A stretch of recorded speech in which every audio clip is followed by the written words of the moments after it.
Welcome. The yin postures in this yoga sequence will include both sides of half frog pose, both sides of low flying dragon pose, and both sides of half shoelace pose. So useful props, as always, is soft padding like blankets and pillows. If you have a couple of yoga blocks, maybe those will prove useful too, and maybe some sort of a strap or belt or towel will also be useful. The theme I had for this practice is only half of a theme, the yin within the yang. The other half of the theme is the yang within the yin. In finding balance in athletics, in yoga endeavors, and in life, this ever-present, dynamic, contrasting polarity, and finding the equity and the balance of that.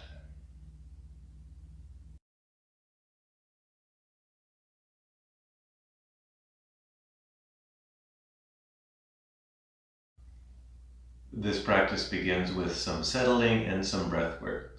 So make sure you've found a comfortable seat. Make sure you feel grounded in the contact points with whatever you're sitting on. And then maybe tone very lightly through your torso and your core just so that you can bring your spine to a more neutral position, and then roll your shoulders up and back, maybe shake your head a little bit. And then spend some time to soften the tension in your mouth and in your eyes and in your head. And then allow yourself to kind of sink and settle. And then begin to notice the cycling of your breath. Notice your inhales and exhales. And you can begin this breath work section by just noticing what breath you have now. No need to make any dramatic changes to it, and allow it to be and accept it as it is. So maybe you decide you're thinking your breath is too fast or too short or too choppy or too long or too irregular. And the idea is let your breath be whatever it is, and you're just paying attention to it. You're just noticing it. So this is an act of mental focus, to focus on something other than our thoughts. We're focusing on this critical life cycling of the breath, the inhales, the exhales, the expansion of the torso, the abdomen, and then the releasing of it on the exhales. And you can do this throughout the whole breathing part of practice. So you can think of that as option one.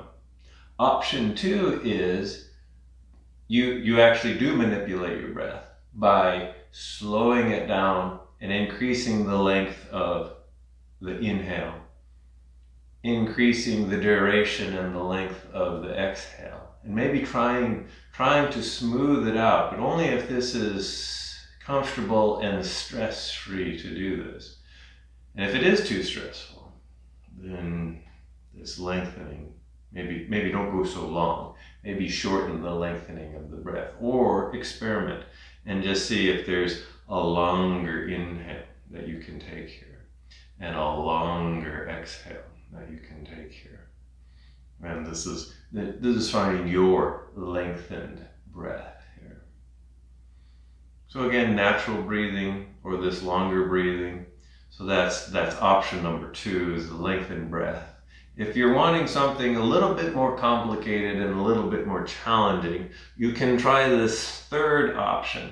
I don't really have a name for this other than I want to call it yin-yang breathing or Tagita breathing, and I'll tell you what that word Tagita means. It's just the formal title of the yin-yang symbol here. And so it has a little bit of a deliberate interruption in the breath here, just to create focus and to make things interesting. It might create strain, but the way it goes here is on an inhale, long, slow inhale, and then partway through the inhale, make a brief exhale, just very, very quick, and then continue to inhale to a complete inhale. And then as you exhale, long, slow exhale, somewhere within that exhale, a short, quick inhale, and then continue to exhale. So again, on an inhale, long, smooth inhale, maybe almost near the end of the inhale, a short, quick exhale, and then continue to inhale, complete inhale, and then exhale, and then a short, sweet inhale, and then rest of your exhale. So a few cycles of that. And again, if that is uncomfortable breath, then try option 1 or option 2. So again, inhale, quick exhale, and then rest of your inhale. And then exhale, short, sweet inhale, and then rest of your exhale.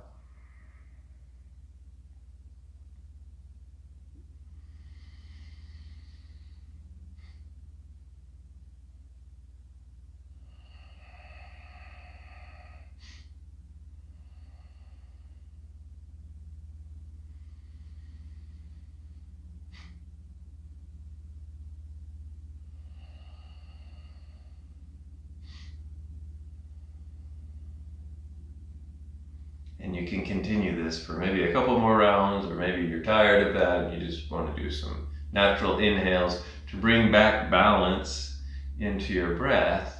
So maybe that breath technique it'll have a long title. It's the yang within the yin and the yin within the yang. So in traditional yoga, the inhale cycle of the breath is considered the yang cycle. And in the exhale cycle of the breath is considered the yin cycle. So as you're in the yang part of the breath, you interject a tiny bit of yin with that short exhale. And in the exhale cycle of the breath, you're interjecting this tiny bit of yang. Because in the end, the two are inseparable. They're always changing, always swirling, and that's the point to this breath. So wherever you are in your breath, come back to a normal, natural breath. We'll do a few warm-up exercises before we get into the long-held yin posture. So first, a twist. However you're seated, sit with your legs out in front. So sit with your legs extended in front of you. And you can sit up on as much padding or no padding. I'm sitting up on a little blanket here. Bend your left knee, put your left foot on the ground, and you can bring the left foot in as close to your hip as you wish. So if you like it right next to your hip, that's okay. If you want it like a foot and a half away from your hip, that's fine. Grow up tall through your torso. We'll twist. We'll twist towards the left knee. So the right leg's extended. There's a little bit of toning in the leg to just kind of keep it in place. And then twist to the left. If you want to, you can wrap the right elbow around that left knee. Maybe the left arm reaches behind you just for some stability here. Again, inhale, grow up tall here. Exhale, see if you can twist a little bit more. And again, head and neck can be neutral, or if it's okay with your neck, you can look over that back shoulder. One more breath here. Bring yourself slowly back to center, maybe a counter twist here. And then the other side. So the left leg is extended. The right knee bends, right foot is on the floor and rooted into the ground. Grow up tall through your torso and your spine. And then begin to twist over to the other side. So twist to the right towards the bent knee. So maybe the left elbow hugs that right knee, right arm behind you. And then the next couple of breaths, maybe grow long here, twist a little bit deeper. And then just notice how your breath feels in this twist. Notice your stopping points here. And then bring yourself back to center, maybe a little bit of a counter twist here. And then from here, a little bit of active yang back bending. So I call this locust cycling. So we come down into locust pose. So make your way onto your belly with legs comfortably extended out behind you here. And then maybe draw your legs closer together. Maybe the big toes touch, and extend your arms alongside your torso along the floor with your palms face up. So I've been watching the Winter Olympics here recently, and I've been watching skeleton, this sliding sport where they slide down a track head first, and this is kind of their their rough position on the sled here. But we're actually going to activate the muscles in the back of our torso. Let's activate our upper arms. So lift your shoulders up off of the floor towards the ceiling, and then begin to lift your upper back up off of the floor, just as far as it goes here. So a little bit of a baby locust pose here. And you just kind of lift up, so you're lifting your upper body, your heart is kind of trying to shine forward here.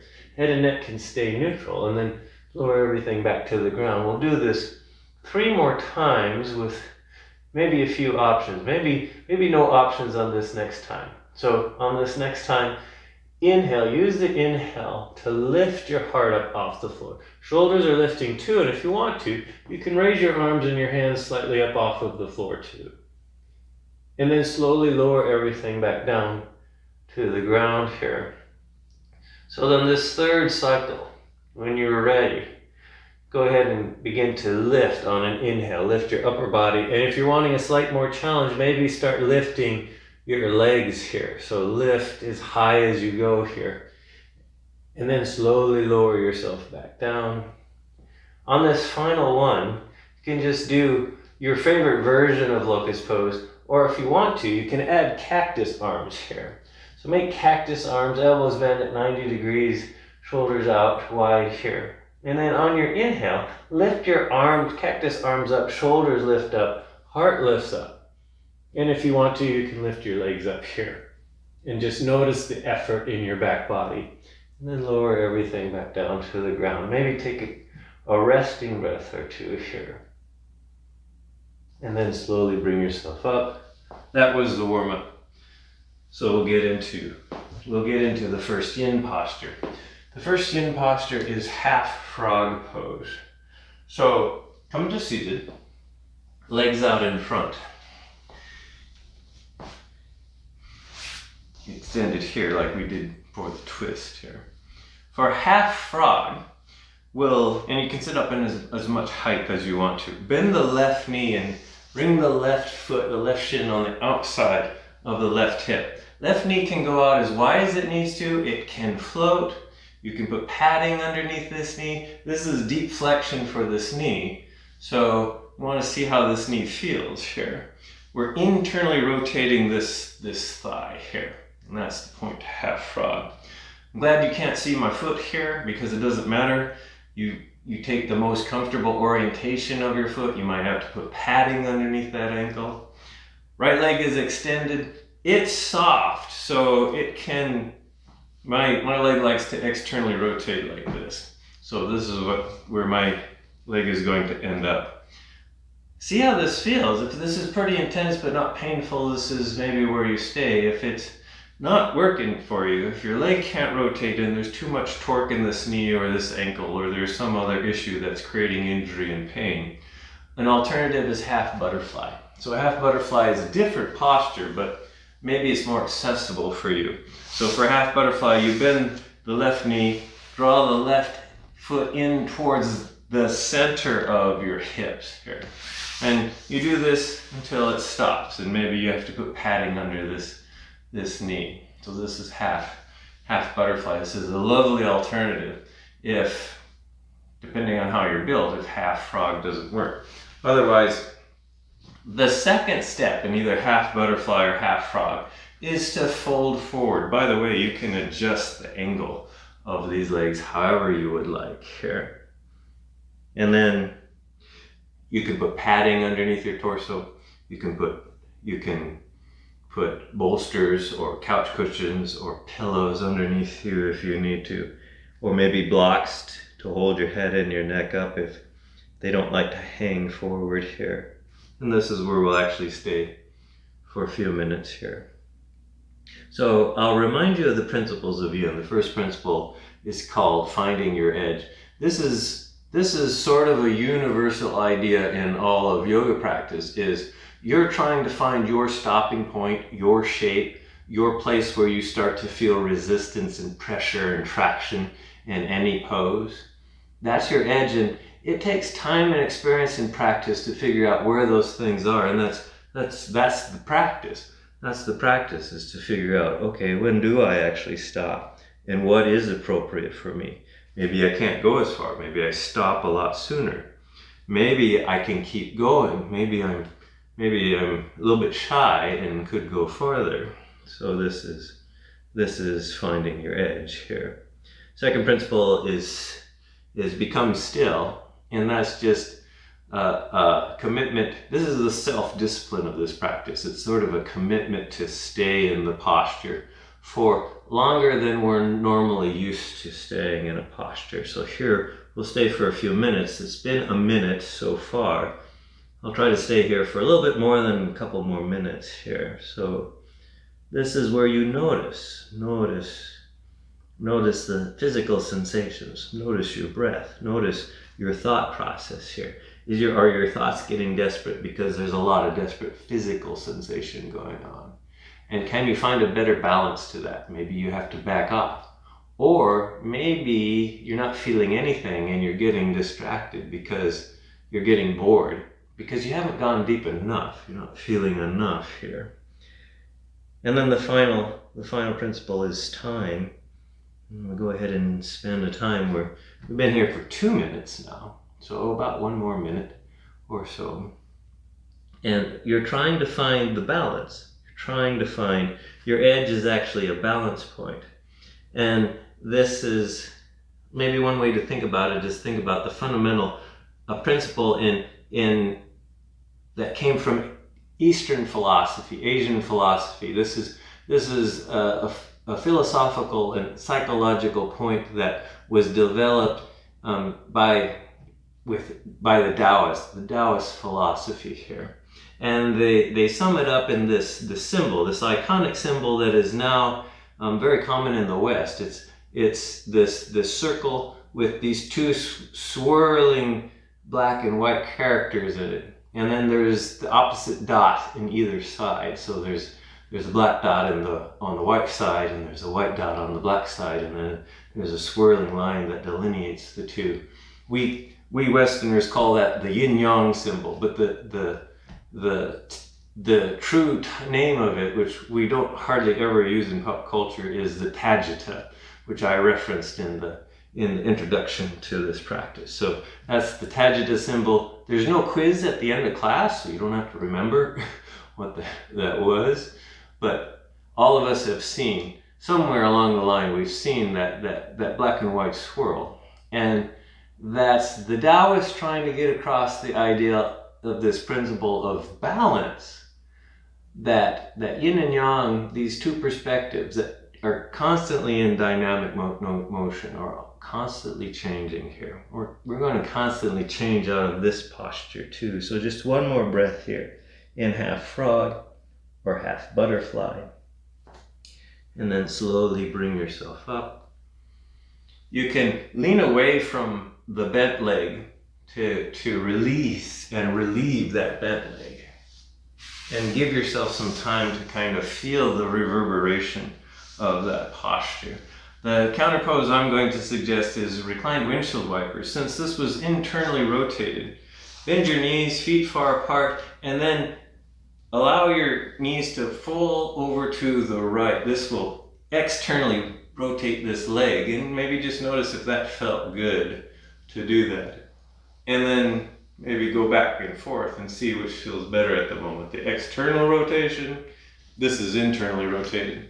And then the internal rotation, the right leg's externally rotated. And do a couple more gentle sweeps to either side. And then it's the other side of half frog or half butterfly. If you did half butterfly on this side, do half butterfly on the other side for balance. Unless you're working with an injury, and then you maybe don't want to do, you can still do these asymmetric postures on the healthy side and let the injured side rest, particularly if you're working with an injured knee here. So legs out in front. This time it's the right knee that bends, and you bring the right foot on the outside of the right heel. Knee can be in, it can be out, it can float, just can't be in pain. So if you're feeling instability in that knee, maybe sometimes a prop, if the knee is floating, might actually help here. Left leg is extended. It can be straight in front of you or it can be off to the side. Again, this is yin, so we're trying to soften the muscles so that the stopping point, the traction and pressure goes into the deeper connective tissue. And you can stay upright or you can round and soften forward into a yin forward fold, which is a rounded forward fold. And then we stay here and we soften again here. So one of the fundamental ideas of a yin practice. So yin itself is not complete. Yang itself is not complete. It's the dynamic dance of yin and yang that is complete in a yoga practice and in life. Our culture, our modern culture, I used to say Western culture, but it's pretty much pervasive in the entire human social world now, is a yang culture. It's predominantly yang. And we feel the stress of that imbalance in yang. And so what happens is when we discover some yin activities, sometimes they feel amazing because we're starting to make a more complete life. We haven't given up on yang. We're still embedded in the yang, in our yang lives. But now we've included some balancing yin into it, and it's the balancing that's important. That's why yin is important, because it's the balancer to what can often be particularly overly yang kind of attitude. And you can have this attitude in life, you can have this attitude in a yoga practice or in athletic endeavors, and yet you get more out of what you're doing when you notice that dynamic balance. And you notice that there's always an element of yang in a concept that you consider yin. And there's always an element of yin in that concept where what you consider yang here. So 2 minutes in this pose so far. See if you would like to come out, and maybe that was enough. And 2 minutes, 1 minute, 2 minutes, often enough for all of us, some of us. And then maybe you want to stay, maybe you want to change your edge, maybe you want to go a little bit deeper. Maybe you want to re-soften the muscles. Maybe you want to come out a little bit, or maybe you want to find a prop here. So maybe 5, 6 more breaths on this side. Check in with your breath and your sensations and notice. So physically, we're trying to practice, emphasize a yin, but that might take yang type mental focus to really get a handle on where our thoughts are going, really get a handle on feeling and noticing the sensations. That takes intense mental concentration, which you can think of as a yang idea. So we might be yin in our physical form, but yang in our mental concentration to keep it yin. Here, just 1 more breath. And then if you folded forward in half frog, slowly bring yourself up and out of the forward fold. You can lean back, you can lean away from the bent leg and slowly release it. And you can do a systems check to make sure that leg is still working.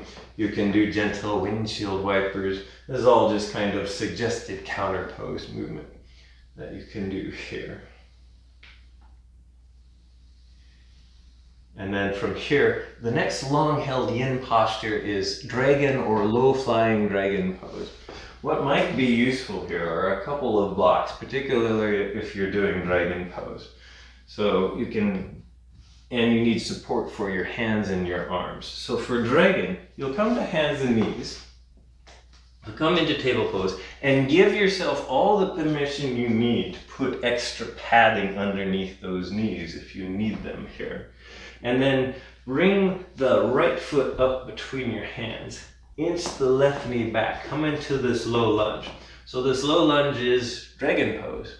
And you can stay here. If your hands don't reach the ground, this is where the blocks come in handy here.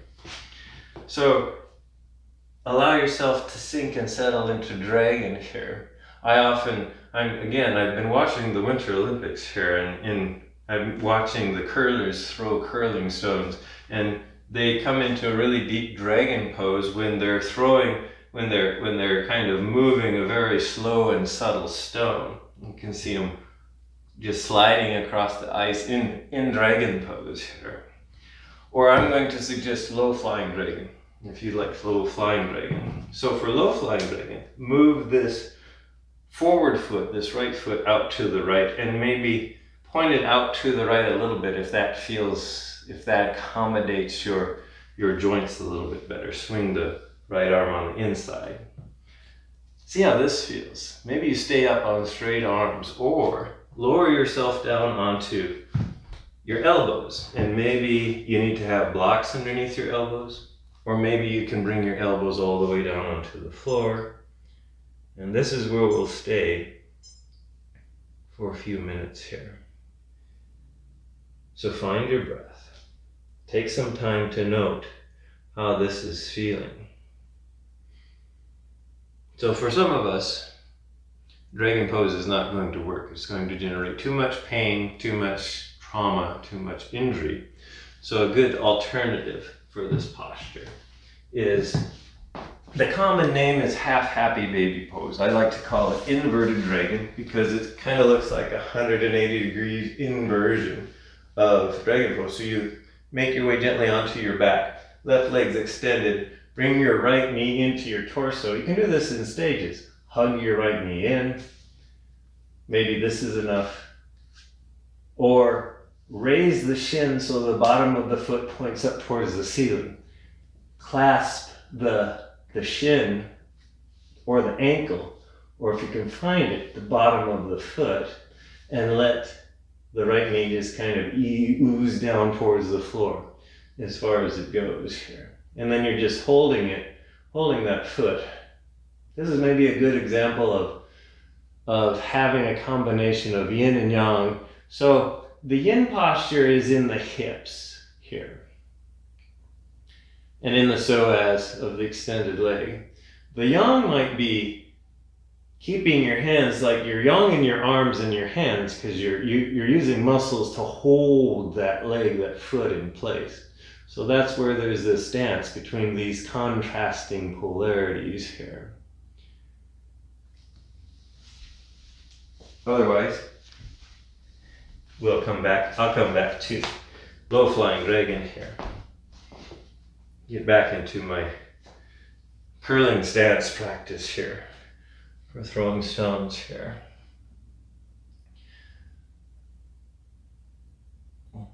So what the Taoists were thinking is a crucial ingredient to a good life is finding the balance, but finding the balance between things that are seen as yin and yang. They weren't opposites. We crudely call them opposites, but yin and yang is not really opposite. They're a dancing, dynamic, contrasting polarity, and they can change depending on your perspective. Something that's yin can actually be yang from a different perspective, and vice versa.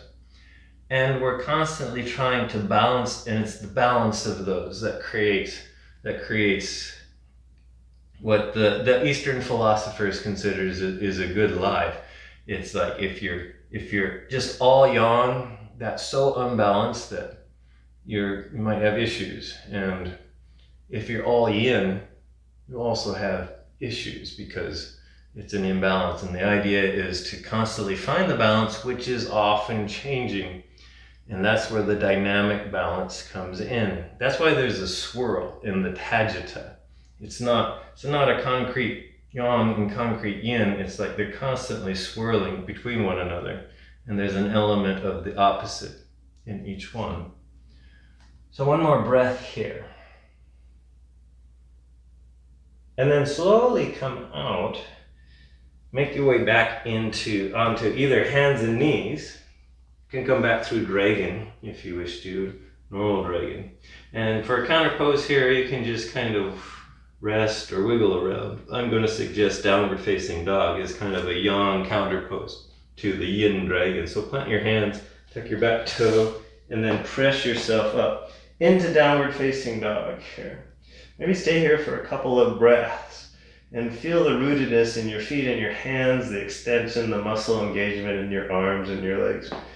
You can do one-legged dog if you want to. You can pedal your heels out. And then come back to table pose.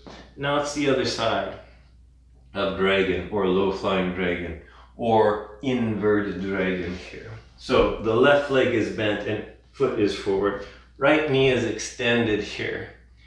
And then come into your version of either dragon with blocks or low flying dragon with or without blocks here.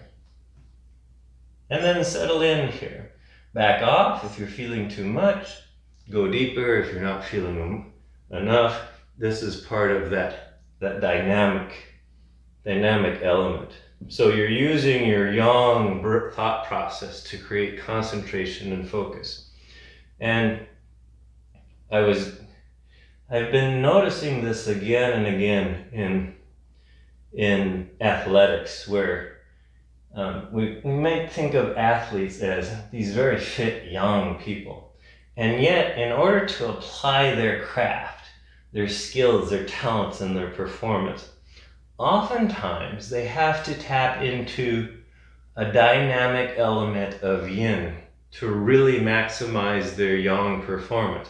That's the theme for class, the yin within the yang. The athletes are often executing very dynamic, like overtly dynamic physical action. And yet, in order for them to do this, they have to have sort of kind of a yin mindset, just this peace of mind, this concentration here. We're about halfway through this side of yin, of this side of dragon here. I was watching the bobsledding event. Bobsled is a sled sliding down a track, and the sleds end up going very, very fast. So at the beginning of the bobsled, there's like 1 or 2 or 4 people running at high speed, so they're sprinting, which is a very, very extreme yang act to push this heavy sled. And then another yang act is they all jump into the sled, and then they switch mentality. So the sled is moving in a very yang fashion, high speed. But now they're all trying to maximize the speed and the performance of the sled. They all need to be still. They all need to be quiet. The pilot of the sled goes from full tilt sprint, and now he has to switch his mind into a very quiet meditative state so he can pay attention to the track and make all the little tiny corrections. The only way he can have that focus is if he can quiet his mind to all other distractions. Otherwise, any little error will result in the sled not sliding smoothly and quietly, but erratically and yangly here. So about 3 more breaths here on this side of your version of dragon pose here.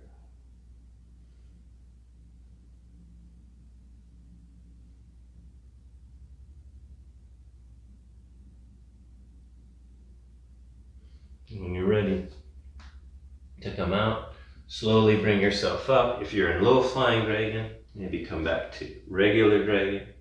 Then from regular dragon, you can rock yourself out however you would like. Again, I'm going with downward facing dog as the counter pose.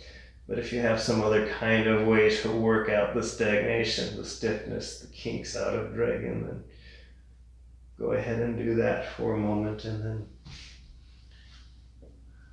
I'll set up for the next yin posture. So the next yin posture is both sides of half shoelace pose. If you're someone that's really stiff in the back of the leg, this can be an intense posture. It's one of those that's pretty intense for me, and you can sit up on as much height as you would like to. I'm just sitting up on a blanket today, but you can sit up on a bolster or you can sit up on blocks here. So for half shoelace, the left leg is straight, is extended, doesn't have to be straight. In fact, you might have to keep a small bend in it and even put a prop underneath it so it stays bent. Lift the right leg up, bend the right knee, and then stack that right knee on top of the left knee. So this is half shoelace pose. For those of you with a lot of tightness in the back of the leg, you're feeling this. For those of you who don't have a lot of tightness in the back of the leg, you might not be feeling anything. And so notice that. Notice your body variation here. If this is intense but not painful, stay here. If you want a little bit more intensity, fold forward. However much. So same yin forward fold. You're just rounding your spine forward. And it doesn't have to be very much. You're just going to your stopping point. And if that's feeling unstable for your torso or your head or your neck, you can always use props to give your head and your neck a rest here. Notice where you're feeling this. And then this is where we'll stay. So if this is a good edge for you in half shoelace, then we'll stay here. If this is too much, if this is creating, or if you're really flexible and you're pulled forward and this feels like nothing, then there's an alternative. If this is too much, if this is creating pain in the bottom of this knee, then there's an alternative, and it turns out it's the same alternative.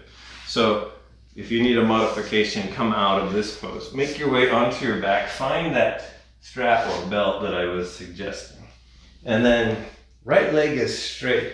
Bring the left knee in and wrap your strap around the bottom of your left foot. This is the hand to big toe pose here. Extend the left leg long, grab the strap with both hands, and begin to bring that leg up as high as it goes until you feel a more healthy pressure, tension, traction sensation in the back of this leg here. And it doesn't have to be very high, you're just going as high as you want. If you're really flexible, then you don't need the strap at all. You grab your big toe with your fingers and you just pull your leg back over your head as far as it goes until it stops here. So this is the modification for both, for if you have a lot of tightness in the legs or no tightness in the legs, because you can adjust here. So that's a nice thing to do. Otherwise, if half shoelace actually fits you, and by fitting you, it doesn't need to be comfortable, it just needs to be not injurious here. And then you just stay here. This is kind of a simple looking pose, but it can be pretty intense for a lot of people. It's one of those that's pretty intense for me, and sometimes I'll teach a yin class to runners, and some runners have really, really tight legs, and so if I'm feeling that, if I feel like I really want to torture them, I have them do half shoelace here. 1 more minute, if that's appropriate. 1 or 2 minutes is enough in this posture. So if you've had enough of this and want to come out, then go ahead and come out here. So another event in Winter Olympics that really I think showcases this dance between yin and yang is an event known as biathlon. Now, if you're not familiar with Winter Olympics, biathlon is a combination of cross-country skiing and shooting. So these athletes are on cross-country skis. They're in a cross-country ski race, which is sort of like running, except on skis, basically. So it takes a great amount of aerobic and endurance fitness. So that all these athletes have amazing muscular endurance for gliding through the snow on cross-country skis, and also amazing cardiovascular fitness. So they really have to get their breath rate up and their heart rate up to pump the blood through their bodies to race on cross-country skis. So that's yang. You can think of that as yang. That's obviously yang, we're talking muscles, we're talking blood circulation, these traditionally yang type concepts here. One more breath here, and then we can come out half shoelace here. If you fold it forward, bring yourself up, maybe stretch your torso out a little bit. Unwrap the half shoelace, kind of point and flex the legs. Maybe a good counter pose to half shoelace is just the other side of half shoelace. So when you're feeling ready, just bring yourself into the other side. So legs are extended. Now it's the left leg that you bend, lift, bend the left knee, stack the left knee on top of the right leg here. And you can just stay seated here if you're feeling enough intensity. Or you can round forward, whatever amount here. Or you can do hand to big toe pose if this is a posture. Personally, I'm on the edge with this posture, so I'm not hurting myself, but I can definitely feel my edge here. And that's just because of the build of the back of this bottom leg is where I'm feeling the intensity. There's some intensity happening in this upper hip here, because this is a gentle hip opener and a gentle rounded forward fold here. So a couple more minutes in this posture. So getting back to biathlon, so the very cardiovascular fitness that a cross-country skier needs, but the other half of the sport, the other half of the athleticism is the shooting prowess and the accuracy. So they have to take a 22 caliber rifle and shoot targets, and if they miss, they get penalized, or they have to take the extra laps. So they don't want to miss, but of course, when you're breathing hard after a cross-country race and your blood is pumping, there's a lot of motion there.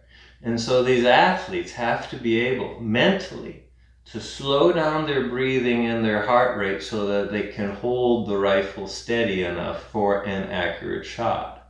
This is a skill that a lot of expert yogis often talk about, is they can control their breath, they control their circulations. Well, so can biathletes. Biathletes, by trade, by their athleticism, they have to train themselves to be able to lower their heart rate on demand so that they can make an accurate shot. This is intense yang mental concentration to create a deep sense of physical yin within the body. So they're creating, in their yang sport, they have to go into this deep yin mode here. So about one more minute here on this side. This is pretty true, and you see this in almost all sports where the athletes are very accomplished. If they're unbalanced, if they are too yang, they're either going to injure themselves, they're probably going to injure themselves or just have a wreck or go off course. You can see this in skiing. If you watch downhill skiers, they're too aggressive and they'll just fly off the course. The downhill skiers that have the best performance is the ones that are balancing the controlled chaos of going as fast as they can and still having that mental focus of this fluid line down the course, which you can think of as almost a yin concept. There's all kinds of sports, not just winter sports, where that's applicable here. One more breath here on this side, and then slowly begin to bring yourself out. So you can lean back to release the half shoelace leg. You can do a little wiggling around in systems check here. So the counter pose I have for this is a reclined twist here. So you'll make your way onto your back. Legs initially extended, but go ahead and bend your right knee, draw your right knee into your chest, give your right knee a hug, and then take your left hand and guide the right knee over to the left side, stacking your hips, right hip on top of left. And then right shoulder is trying to stay close to the ground so that you're bringing your torso in and your spine into a twist here. Your head and neck can stay neutral, or you can look over to the right. Right arm's extended out to the right in T position or cactus arm position here.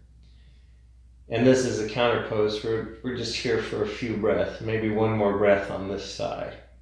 And then guide that knee back up.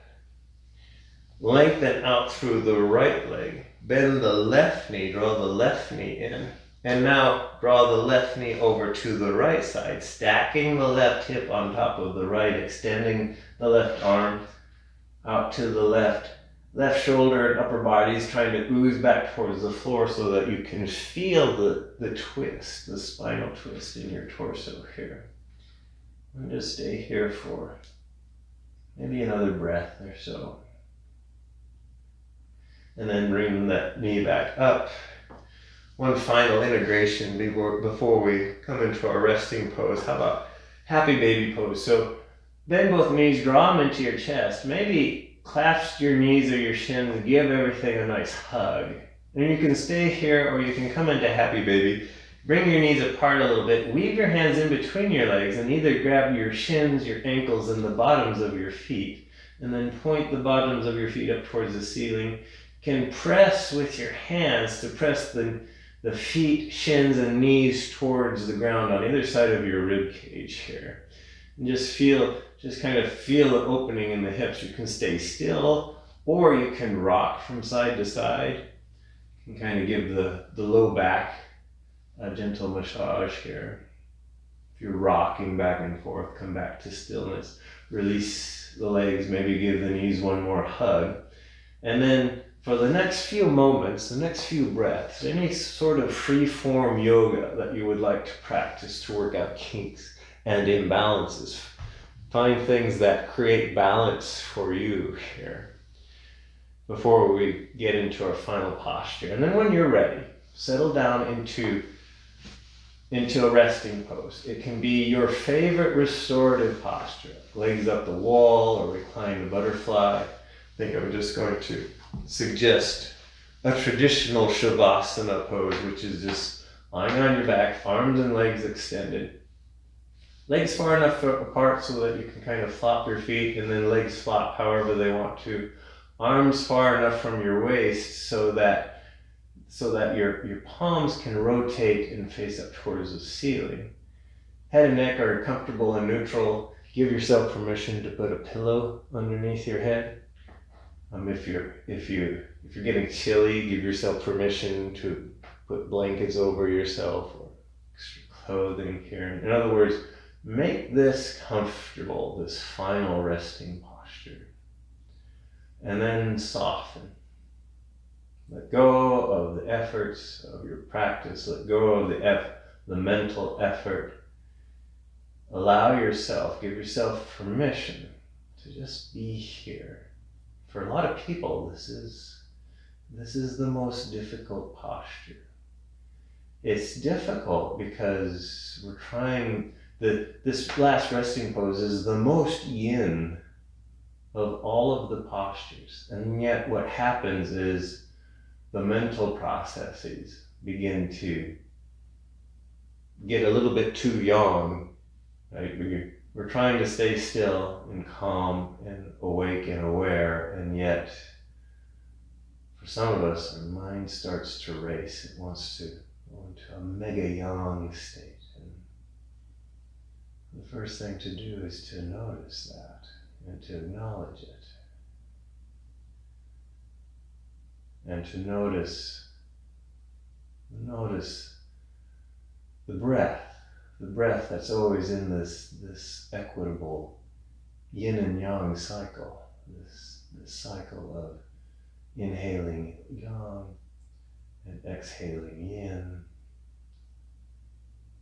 and noticing that the exhale is not truly yin, there's some yang in the exhale.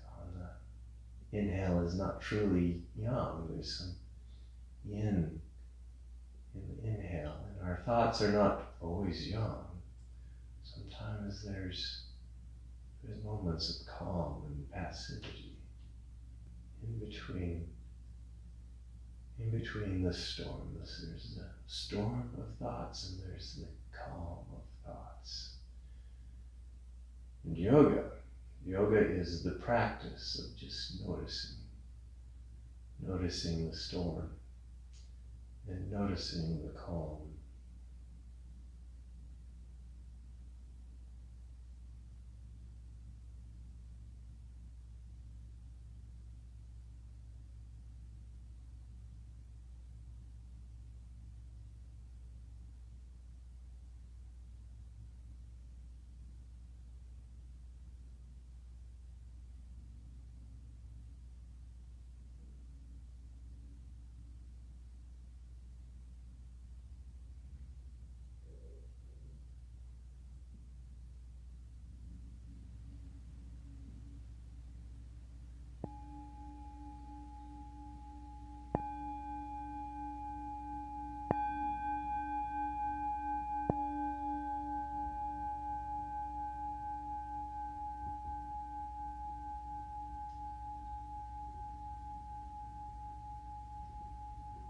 When you're feeling ready, slowly bring yourself back.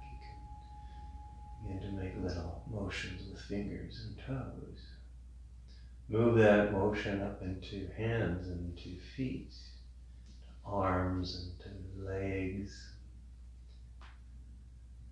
Maybe little motions with the head and the neck slowly rolling back and forth. At some point, gently bend your knees. Roll over onto one side. Resettle here. Give yourself some time to cultivate some gratitude for your practice, but also some gratitude for you and your unique embodiment in this universe. The universe is ecstatically joyful that you are here. And then when you're ready, slowly bring yourself up to a comfortable and a stable seat. When you have arrived there, bring your hands together in front of heart center. So I'll end practice with an Om.